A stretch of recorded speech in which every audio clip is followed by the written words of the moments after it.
সারাদিন বাসায় থেকে ভীষণভাবে বোরিং হই, তাই তিনজনে মিলে গিয়েছিলাম আমরা একটু হাঁটার উদ্দেশ্যে করে। বিকেল টাইম তো, আর ওয়েদারটাও বেশ ভালো ছিল, খুব ভালো লাগতেছিল। হাঁটতে হাঁটতে আমরা চলে গিয়েছিলাম সেই অবদার দিকে। এটা ছিল আমার মায়ের বাবার বাড়ির এলাকা। এখানে হাঁটতেছিলাম আর অনেক কিছু ভাবতেছিলাম যে তখনকার যাতায়াত ব্যবস্থা অনেক বেশি খারাপ ছিল। এখন তো তাও অবদার রাস্তা একটু উঁচু করছে, তাও এখানে প্রচণ্ড পরিমাণে কাদা, একটু বৃষ্টি হলে এখান দিয়ে একটুও হাঁটা যায় না। আর তখনকার সময়ে শুনেছি মা অনেক কষ্ট করে স্কুল কলেজে গিয়েছে। আর এখনকার শিক্ষা ব্যবস্থা তো অনেক উন্নত, আগে তো তেমন ছিল না। আমি এটাও গল্পে শুনেছি মায়ের মুখে, তখন মায়ের ক্লাসে মাত্র 2টা মেয়ে ছিল, তার মধ্যে আমার মা একজন।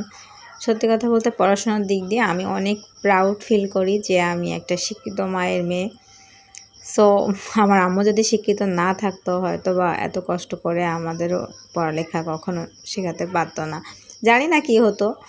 তো মায়ের জন্যই সব কিছু।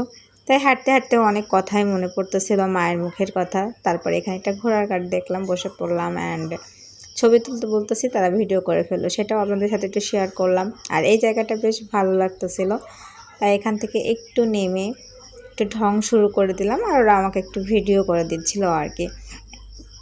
ফার্স্ট টাইম আমি একদমই যেতে চাচ্ছিলাম না, কারণ আমার সত্যি কথা বলতে শরীরটা একদমই ভালো ছিল না, হাঁটতে ইচ্ছে করতেছিল না। বাট সবার সঙ্গে হাঁটতে হাঁটতে অনেক দূর পর্যন্ত চলে গেলাম, ভালোই লাগলো।